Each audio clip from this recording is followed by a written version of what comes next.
Hi നമസ്കാരം, എൻ്റെ ജീവിതത്തിലേക്ക് സ്വാഗതം. ബഹുമാനം എന്നാൽ യാചിച്ചോ ഭിക്ഷപ്പണിയെടുത്തോ നേടിയെടുക്കേണ്ട ഒന്നല്ല. സാമൂഹ്യ ബന്ധങ്ങളുടെ അടിത്തറയാണ് പരസ്പരം ബഹുമാനം. ഒരാൾ മറ്റൊരാൾക്ക് കൊടുത്താൽ മാത്രം തിരിച്ചു കിട്ടുന്ന ഒന്നാണ് ബഹുമാനം. അത് തക്കതായ പെരുമാറ്റം കൊണ്ടോ ഉണ്ടാക്കണമെന്നത് വളരെ പ്രധാനമാണ്. പ്രായത്തേക്കാൾ പ്രവൃത്തികൾ കൊണ്ട് ബഹുമാനം അർഹിക്കുന്നവരുണ്ട്.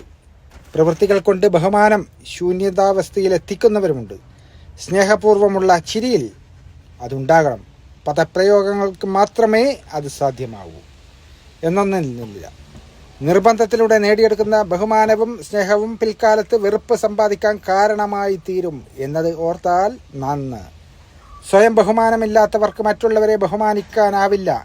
അത് ഒരു കണ്ണാടി പോലെയാണ്. നിങ്ങൾ അത് മറ്റുള്ളവരോട് എത്രത്തോളം കാണിക്കുന്നുവോ അത്രത്തോളം അത് നിങ്ങളിൽ പ്രതിഫലിക്കും. അപ്പോൾ എല്ലാവർക്കും